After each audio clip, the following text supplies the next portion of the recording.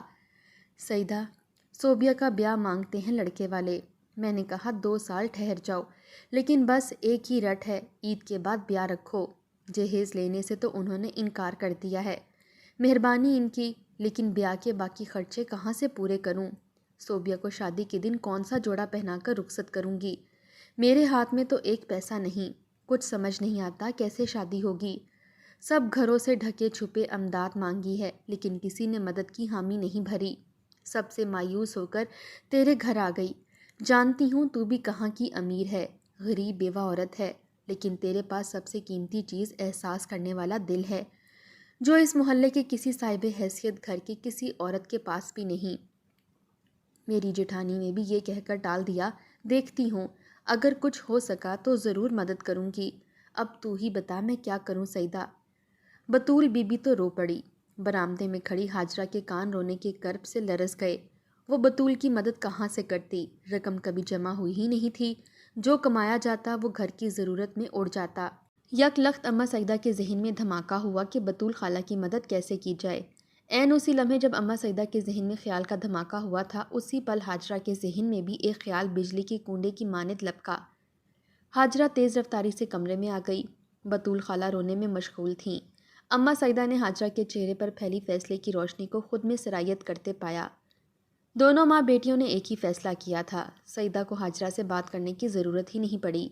سعیدہ کا دل بیٹی کے لیے دعا گو ہو گیا۔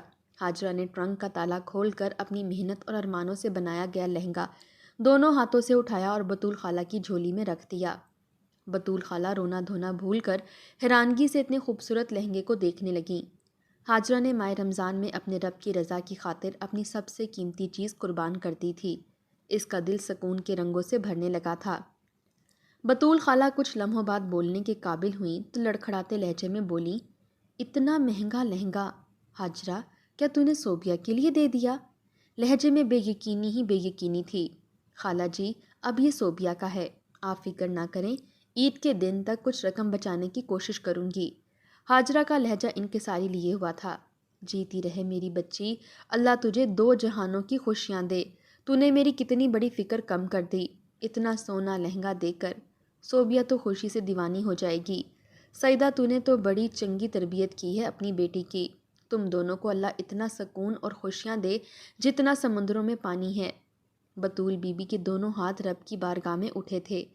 ہاجرہ اور اماں سعیدہ بھی آبدیدہ ہو گئیں۔ سکون دونوں کی رگوں میں سرایت کر گیا۔ بطول بی بی ان کے گرد دعا کا حصار کھینچ کر لہنگا لے کر چلی گئیں۔ گرمی کا زور مسلسل ہونے والی بارشوں نے توڑ دیا۔ اشفاق نے اس دن کے بعد پھر چکر نہ لگایا تھا۔ اماں سعیدہ کی بھی اب امید دم توڑ چکی تھی۔ ہاجرہ افطاری بنانے میں مگن تھی۔ 25ویں روزے کی بابرکت رات اسے عبادت کرنا تھی۔ آج اس کی نیت پوری رات جاگنے کی تھی۔ افطاری میں اس کا دل چکن کے پکوڑے کھانے کو چاہا تو اماں سے چکن منگوا لیا۔ اماں نے اس کو اس ماہ کا ڈائجسٹ بھی لا کر دیا۔ ہاجرہ نے عید کے دن ڈائجسٹ پڑھنے تھے۔ اس وقت وہ پکوڑے تلنے میں مصروف تھی۔ پکوڑوں کی خوبصورت خوشبو چھوٹے سے گھر میں پھیلی ہوئی تھی۔ اماں سعیدہ صحن میں بچھی چارپائی پر بیٹھی آسمان پر اڑتے پرندوں کو دیکھنے میں گم تھی۔ دل بےحد اداس تھا۔ لب چپکے چپکے رب سے دعائیں مانگنے میں مصروف تھا۔ میرے سونے اللہ، میری بیٹی کے نصیب کا رشتہ بھیج دے۔ دروازے پر دستک ہوئی۔ ہاجرہ نے چونک کر دروازے کی جانب دیکھا۔ اماں سعیدہ کے دھیان کی دوڑیں رب کے ساتھ بندھی تھیں، تو اس لیے دروازے کی دستک کا اماں کو پتہ نہ چلا۔ لٹکتے پردے کے پیچھے سے نمودار ہوتے تایا اور تائی کو دیکھ کر ہاجرہ کا وجود تو ایک دم جیسے منجمد ہو گیا۔ منجمد تایا تائی کی آمد کے باعث نہیں تھا، بلکہ تائی کے ہنستے مسکراتے چہرے کے باعث تھا۔ السلام علیکم۔ شکور کی پرجوش آواز پر اماں سعیدہ جیسے کرنٹ کھا کر اٹھ کھڑی ہوئیں، چہرے پر خوشی، نگاہوں میں حیرانگی لیے۔ اماں کی آواز تو مسرت سے کانپ رہی تھی۔ کیا حال ہے سعیدہ؟ تائی جمیلہ نے مسکرا کر حال پوچھا تو سعیدہ مارے حیرت کے بے ہوش ہوتے ہوتے بچی۔ یہ کایا کیسے پلٹ گئی؟ میں ٹھیک ہوں بھرجائی۔ آؤ آؤ اندر کمرے میں چلو، باہر حبس ہے، پنکھے کے نیچے سکون ہے۔ سعیدہ دونوں کو اپنے ہمراہ لیے کمرے میں آ گئی، لیکن اس کی حیرت تو اور بڑھ گئی جب جمیلہ نے حاجرہ کو بلا کر گلے لگا کر ماتھا چوما۔ حاجرہ کی آنکھوں میں تو اتنی محبت پر آنسو آ گئے۔ تائی جمیلہ اتنی محبت کرنے والی تائی کیسے بن گئی؟ اور تائی کے کمرے میں جاتے ہی حاجرہ میں پھرتی آ گئی۔ تیزی سے چاول نکالے، اس کا چکن پلاؤ بنانے کا خیال ذہن میں آیا۔ اسے افطاری تک مزیدار کھانا تیار کرنا تھا۔ حاجرہ کو میری بیٹی بنا دو، میرا اشفاق حاجرہ کو بہت خوش رکھے گا۔ تائی جمیلہ کا لہجہ محبت بھرا اور شہد آویز تھا۔ اماں سعیدہ کو بطول بی بی کی دعا کے کھینچے گئے حصار کی قبولیت کا یقین آ گیا۔ سعیدہ انکار نہ کرنا، مجھے تو حاجرہ اشفاق کے لیے اول دن سے ہی پسند ہے، جس دن یہ دنیا میں آئی تھی۔ شکور سعیدہ کی خاموشی پر محبت سے گویا ہوئے۔ یا اللہ، اتنی خوشیاں کیسے سمیٹوں میں، کہیں میرا دامن تنگ نہ پڑ جائے۔ نگاہوں میں نمی، لہجے میں خوشی کی کھنک لیے اماں سعیدہ عاجزی و انکساری سے بولنے لگیں۔ بھائی شکور، حاجرہ تم دونوں کی ہی بیٹی ہے، جب چاہو آ کر اپنی امانت لے جانا۔ پھر حاجرہ کو بلاؤ، شگن تو کر لیں۔ حاجرہ کمرے میں آ جلدی۔ اماں سعیدہ کی خوشی کا ٹھکانہ ہی نہیں تھا۔ شرمائی لجائی حاجرہ کمرے میں داخل ہوئی تو تائی جمیلہ جلدی سے اٹھیں اور حاجرہ کو ساتھ لگائے چارپائی پر آ بیٹھی۔ تائی جمیلہ نے 1000 کا نوٹ حاجرہ کی ہتھیلی پر رکھ کر بات پکی کر دی۔ اشفاق افطاری کے بعد مٹھائی لے کر آئے گا، پھر سب کا منہ میٹھا کرواؤں گی۔ تائی جمیلہ خوشی سے کھنکتے لہجے میں بولیں تو حاجرہ نے شرما کر سر جھکا لیا۔ اس کو بھی یقین تھا کہ بطول خالہ کی دعا کا یہ حصار ہے جس نے اس کی سونی زندگی میں رنگ بھر دیے تھے۔ دونوں ماں بیٹی کے ذہن میں بیک وقت ایک ہی خیال روشنی بن کر چمکا تھا، بطول خالہ کے صدقے دل سے دی گئی دعاؤں کی قبولیت۔ تائی جمیلہ کی آمد کی صورت ان کے سامنے تھی۔ جا حاجرہ، جا کے افطاری بنا۔ حاجرہ اٹھی اور دھیرے سے چلتی کمرے سے نکل گئی۔ حاجرہ کو بہو بنانے کا خیال کبھی اس کے ذہن و دل پر حاوی نہ ہوتا اگر اس کی ملاقات بطول بی بی سے نہ ہوتی۔ بطول نے جمیلہ سے بھی امداد طلب کی تھی، تب تو جمیلہ نے ٹال دیا تھا۔ ایک دن یوں ہی بیٹھے بیٹھے دل میں نیکی کمانے کا جذبہ پوری شدت سے اجاگر ہوا۔ 5000 لے کر بطول کے گھر پہنچ گئی۔ ایک کمرے پر مشتمل گھر میں قسم پرسی کا عالم تھا۔ بطول بی بی جمیلہ کو اپنے غریب خانے میں دیکھ کر حیرت سے گم رہ گئیں۔ بطول بی بی نے احترام سے جمیلہ کو بوسیدہ موڑے پر بٹھایا۔ جمیلہ حیرانگی سے گھر کی حالت زار دیکھ کر سوچ میں گم تھی۔ تمہاری بیٹی صوبیہ کا رشتہ لے کیسے لیا ان لوگوں نے؟ بطول بی بی بتانے لگیں، بس مولا کا کرم ہو گیا، وہ اپنے بندوں پر بہت مہربان ہے۔ دن رات میں اپنی صوبیہ کے لیے دعائیں مانگتی تھی، اللہ نے کرم کیا، رشتہ بھیج دیا۔ لڑکے کی اپنی پھلوں کی ریڑھی ہے، گلی گلی بیچتا ہے، من کا کھرا دیت لحاظ والا ہے، مانو میری صوبیہ کا نصیب کھل گیا۔ اچھا یہ رقم لے، صوبیہ کی شادی کے دن والا سوٹ لے لینا۔ بطول بی بی کی بات مکمل ہونے پر تائی جمیلہ نے 5000 کا نوٹ اس کی جانب بڑھایا، جسے اس نے عقیدت سے تھام لیا۔ تائی جمیلہ اتنی گرمی اور حبس سے گھبرا کر اٹھنے پر تلنے لگیں جب بطول بی بی کی بات نے اسے چارپائی سے گویا باندھ دیا۔ صوبیہ کی شادی والے جوڑے کا انتظام ہو گیا ہے، یہ رقم دوسرے خرچوں میں کام آ جائے گی۔ کیسے انتظام ہوا جوڑے کا؟ جمیلہ نے بے اختیار پوچھا۔ اسے یہ جاننے کی بے چینی تھی کہ آخر کس نے اتنی رقم فراہم کی۔ تجسس آڑے آ چکا تھا، اپنی حاجرہ نے اپنا اتنا سونا لہنگا صوبیہ کے لیے دیا ہے، میں لا کر دکھاتی ہوں۔ بطول بی بی اٹھ کر لوہے کے ٹرانک کی طرف بڑھیں۔ جمیلہ کی نگاہیں اتنا خوبصورت نگوں سے مزین جھلمل کرتا لہنگا دیکھ کر حیرت کے باعث پھیل گئی۔ یہ لہنگا حاجرہ کے پاس کہاں سے آیا؟ دونوں ماں بیٹی کی غربت اس کی نگاہوں سے مخفی تو نہ تھی۔ حاجرہ نے خود بنایا تھا، اپنے ہاتھوں سے، اپنے لیے، سعیدہ نے مجھے بتایا تھا۔ حاجرہ نے بچت کر کے رقم اتنی کٹھی کر لی، پھر یہ لہنگا بنایا۔ دل کی اتنی ستھری اور نیک بچی ہے، درد مند دل رکھنے والی، میری مجبوری بیان کرنے پر جھٹ لہنگا میری گود میں لا رکھا۔ خالہ یہ صوبیہ کا ہوا؟ اتنی اچھی فطرت، اللہ اس کے نصیب بلند کرے، جس گھر میں جائے گی چراغاں کر دے گی۔ اپنی اچھی عادات سے صوبیہ تو اتنی خوش ہوئی لہنگا دیکھ کر، ہاجرہ نے میری بیٹی کا دل خوش کر دیا۔ میرا دل تو ہاجرہ کے گرداب ہمہ وقت دعاؤں کا حصار کھینچتا رہتا ہے۔ اللہ ہاجرہ کا دل بھی خوشیوں سے آباد کرے۔ تائی جمیلہ کا دل تو ہاجرہ کا اتنا قیمتی لہنگا دینے پر ہی نرم ہو چکا تھا۔ دل کی خوشی کی بات پر اشفاق کا چہرہ نگاہوں کے سامنے پھرنے لگا۔ اشفاق کے دل کی خوشی تو ہاجرہ تھی، یقیناً ہاجرہ کے دل کی خوشی بھی اشفاق ہوگا۔ وہ دو دلوں کو خوشیوں سے دور کرنے کا گناہ کیوں کماتی؟ ہاجرہ کا دل تو خاص تھا، اس خاص دل والی کو ہی اب اسے اپنی بہو بنانا تھا۔ فیصلہ اسی پل ہو گیا تھا۔ ہاجرہ کی ہتھیلی پر 1000 کا نوٹ رکھ کر اسے وہ پل کیسے بھول سکتا تھا جب اس نے اپنے شوہر اور بیٹے کے سامنے ہاجرہ کے لیے رضامندی دی تھی۔ شکور نے محبت سے بیوی کو دیکھا تھا، اشفاق نے تو باقاعدہ خوشی سے بھنگڑا ڈالا۔ حاجہ کمرے سے جا چکی تھی۔ تائی جمیلہ نے بھی سوچوں کے حصار سے نکل کر اماں سعیدہ کی طرف دیکھا، جو جیٹ سے گفتگو کر رہی تھیں۔ مزید افطاری کرنے کے بعد نماز مغرب ادا کر کے سعیدہ اور جمیلہ کمرے میں چلی گئیں۔ شکور مسجد سے نہ لوٹے تھے۔ ہاجرہ نماز مغرب کی ادائیگی کے بعد برتن سمیٹ رہی تھی جب مانوس قدموں کی چاپ قریب سے ابھری۔ دل دھڑک اٹھا، یہ چوروں کی طرح دبے پاؤں کیوں آئے ہو؟ بھائی سنا ہے کسی کو ہمارا آنا ناگوار گزرتا ہے۔ ہاتھوں میں 5 کلو مٹھائی کی ٹوکری تھامے اشفاق کی گھمبیر سرگوشی نے ہاجرہ کی کھال پر گویا سرخ گلابوں کی پتیوں کو بکھیر دیا تھا۔ جاؤ اندر کمرے میں، ہاجرہ گڑبڑاس کر بولی۔ بعد میں بات کروں گا میں تجھ سے، پہلے اماں کی بات سنوں۔ پلیٹیں دو مجھے اور چائے بنا کر لے آنا اندر کمرے میں، تیرا تایا بس آتا ہی ہوگا۔ خوشی سے اماں سعیدہ بولیں۔ جب تک چائے تیار ہوئی تایا شکور بھی آ گئے۔ ہاجرہ نے چائے کپوں میں اونڈیل کر کپ ٹرے میں سجائے اور کمرے میں داخل ہوئی۔ لو میری بیٹی آ گئی، منہ میٹھا کراؤ جمیلہ، تایا شکور محبت سے بولے۔ تائی جمیلہ نے اپنے دونوں طرف ہاجرہ اور اشفاق کو بٹھا لیا، برفی کا ٹکڑا پکڑ کر اشفاق کو کھلایا اور پھر ہاجرہ کے منہ کی جانب بڑھایا۔ ہاجرہ نے منہ کھولتے ہی پل بھر کے لیے اشفاق کو دیکھا، لیکن اس کی نگاہوں میں مچلتی محبت اور احترام دیکھ کر نگاہیں جھکا لیں۔ رب نے ہاجرہ کی جھولی میں محبت کے ساتھ احترام اور عزت بھی ڈال دیا تھا۔ دعا کے حصار نے اس کے وجود کو اس شدت سے گھراؤ کیا تھا کہ وہ مالا مال ہو گئی تھی۔ اسے اس کے خوابوں کا شہزادہ مل چکا تھا۔ یہ نیکیاں اور دعائیں ہی ہوتی ہیں جو انسان کی زندگی میں خوشیاں ہی خوشیاں بکھیر دیتی ہیں۔ یہ نیکیاں اور دعائیں ہی ناممکن کاموں کو ممکن بنا دیتی ہیں۔ اسی لیے نیکیاں کرتے جائیں اور دعائیں لیتے جائیں۔